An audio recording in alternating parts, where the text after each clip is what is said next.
अक्सर मन में ये प्रश्न आता है कि सब बंगलों के लिए और जो ज़मीन से जुड़े हुए मकान होते हैं वहाँ तो हर कोई वास्तु देख लेता है, लेकिन क्या जब मैं फ्लैट लेने जा रहा हूँ उस समय भी मुझे वास्तु को देखना चाहिए, या जब फ्लैट खरीदते हैं तब भी वास्तु का अपना कोई रोल होता है?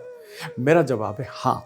जब आप फ्लैट को लेने के लिए जाते हैं तब भी वास्तु काम करता है। इसका जवाब मैं इस तरह से आपको देना चाहता हूं कि जहां इंसान रहते हैं वहां वास्तु प्रभाव डालता है, जहां ईश्वर रहते हैं वहां वास्तु प्रभाव डालता है। आप देखिए कि ईश्वर के मंदिर में भी वास्तु काम करता है और वास्तु के अनुरूप ही परमपिता परमेश्वर के भी मंदिर बनाए जाते हैं। अब यहाँ ये बात समझने की आवश्यकता है। आप अगर ढेर सारे, इतना वक्त अभी वीडियो में नहीं है कि मैं मंदिरों के बारे में आपको बताऊं कि देखिए वास्तु वहाँ का कैसा और किस वजह से उनकी महत्ता है और किस वजह से वहाँ सबसे ज़्यादा चढ़ावा आता है, ये सब चीज़ें वास्तु की ही है। एनीवेज, विषय से अलग न जाते हुए मैं आपसे इतना कह दूं कि आज के इस ज़माने में फ्लैट में रहने के 2-3 कारण होते हैं। नंबर 1, बड़े बड़े शहरों में कई बार इतना बजट नहीं होता है कि हर इंसान ज़मीन से मकान खरीदे, एक तो ये चीज़ हो जाती है। दूसरा, फ्लैट लेने का एक कारण ये भी होता है कि आप एक लिमिटेड बजट में एक अच्छी सुख सुविधाओं का आप फ़ायदा उठा पाते हैं। वहाँ की स्विमिंग पूल का फ़ायदा उठा लेते हैं, वहाँ के जिम का आप फ़ायदा उठा लेते हैं। इसके अलावा सुरक्षा को लेकर के भी आपके मन में एक संतोष का भाव होता है।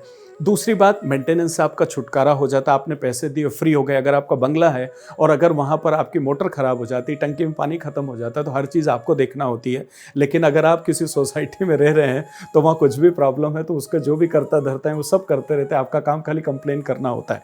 तो ये तमाम सारी चीज़ें होती है जिसकी वजह से आधुनिक समय में हम इन कारणों से फ्लैट को लेना या उसमें रहना पसंद करते हैं।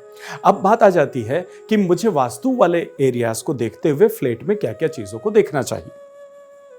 मैं आपको बताऊं, एक्चुअल में फ्लैट को खरीदते समय आप पूरी सोसाइटी, जो पूरा बिल्डिंग बना हुआ है ना, उसका ओवरऑल वास्तु पर आप एक निगाह डालिए। सबसे पहले बनिस्बत आपके फ्लैट के वास्तु को देखने के पहले आप इस चीज को देखिए कि पूरी कंप्लीट सोसाइटी जो बिल्डिंग बना हुआ है उसका वास्तु कैसा है, उसका मेन गेट किधर है, उसमें अगर कोई जनरेटर लगा हुआ है तो किस तरफ लगा है, उसमें अगर कोई स्विमिंग पूल बना हुआ है तो वो किधर बना हुआ है, उसमें अगर कोई जिम बना रखी है तो वो जिम किस एरिया में बना रखी है। जब आप उस बिल्डिंग का ओवरऑल वास्तु देख लेते हैं तो 50% काम आपका पूरा हो जाता है कि मेरा फ्लैट जैसा भी हो, पर एक कंप्लीट सोसाइटी जिसमें इतने सारे लोग रह रहे हैं वो किस तरह के वास्तु के अंतर्गत उनका रहन सहन हो रहा है। ठीक है।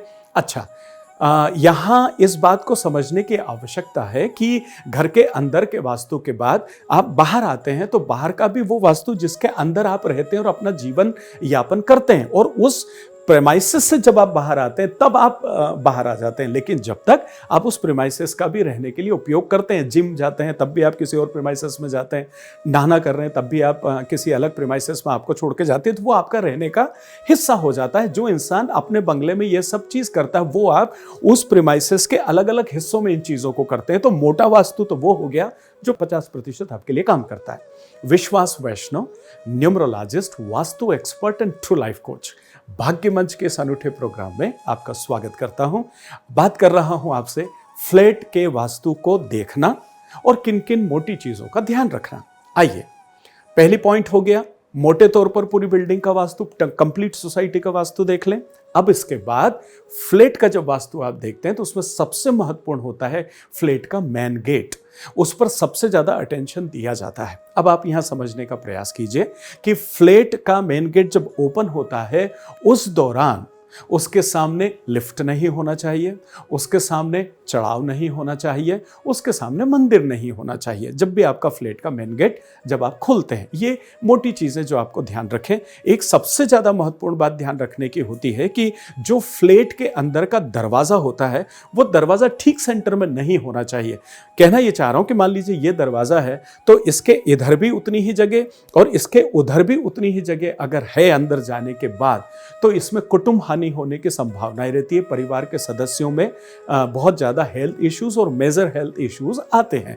तो ये थोड़ा सा आपको ध्यान रखने की जरूरत है। पॉइंट नंबर 2, आप किसी नए फ्लैट के अंदर जा रहे हैं तो बहुत सारी चीजें खत्म हो जाती है।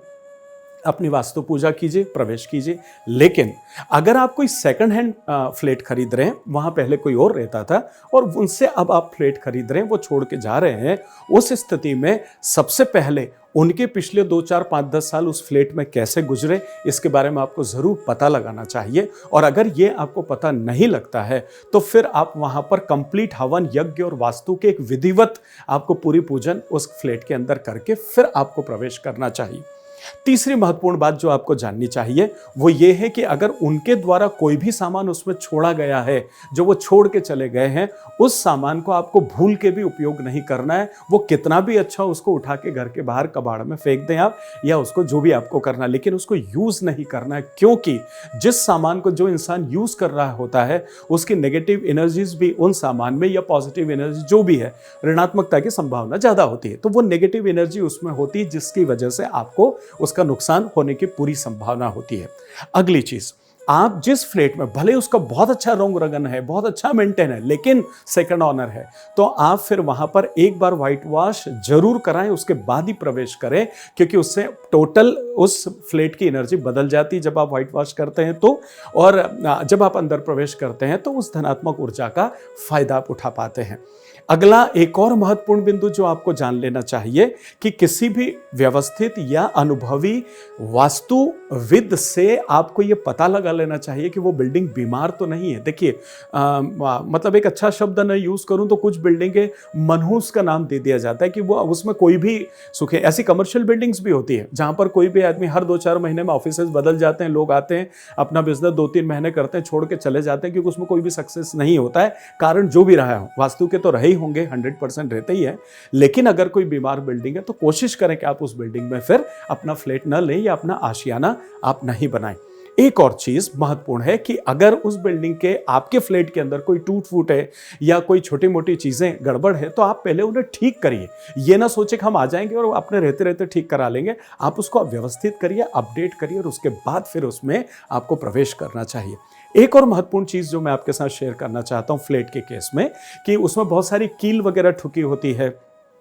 कई बार आपको नहीं पता होता है कि जो मर्म स्थान होते हैं, अगर गलती से वहां पर कील ठुकी हुई है तो आप कभी भी वहां पर सुख चैन से नहीं रह पाएंगे। और मर्म स्थान का पता लगाना बहुत मुश्किल होता, पता ही नहीं होता है कि उस बिल्डिंग में मर्म स्थान कौन सा है। तो जितनी भी कील लगी हुई उन सब कीलों को आप निकाल दें और उसके ऊपर रिपेयर कर दें और फिर कलर कराएं और फिर प्रवेश करें। आप देखिएगा खूब मजा आएगा। अच्छा, तनाव लेने की बिल्कुल आवश्यकता नहीं है। देखिए, वास्तु का मतलब होता है पंच महाभूत को आपके घर के अंदर बैलेंस करना। अगर किसी कारण से वो वास्तु के अनुरूप अगर आपका फ्लैट नहीं है, तो ऐसी स्थिति में वास्तुविद से मिल करके और आप उनके समाधान पर काम कर सकते हैं और अच्छे से अपना जीवन यापन कर सकते हैं। दोस्तों, लाइक कीजिए, शेयर कीजिए, सब्सक्राइब कीजिए, बेल नोटिफिकेशन पर भी अपनी उंगली को तकलीफ दे दें। और अगर आप किसी भी तरह का कोई प्रोडक्शन चाहते हैं, मेरी सलाह चाहते हैं, तो व्हाट्सएप के ऊपर नंबर है, मुझे आवाज़ दीजिए। और अगर न्यूमरोलॉजी और वास्तु आप सीखना चाहते हैं तो अलग अलग शहरों में, भारत देश के तमाम सारे शहरों में वक्त वक्त पर मेरी वर्कशॉप्स होती रहती है और मेरे सेमिनार्स भी होते रहते हैं। आप उनमें आइए और जानिए कि इन तमाम सारी समस्याओं के हल आपके डेट ऑफ बर्थ में कैसे छुपे होते हैं और वो कैसे आपको वास्तु के माध्यम से और आपके डेट ऑफ बर्थ के माध्यम से आप इन समस्याओं से बाहर आ पाते हैं। मिलता हूं बहुत जल्दी एक और खूबसूरत वीडियो के साथ। आत्मीय प्रणाम।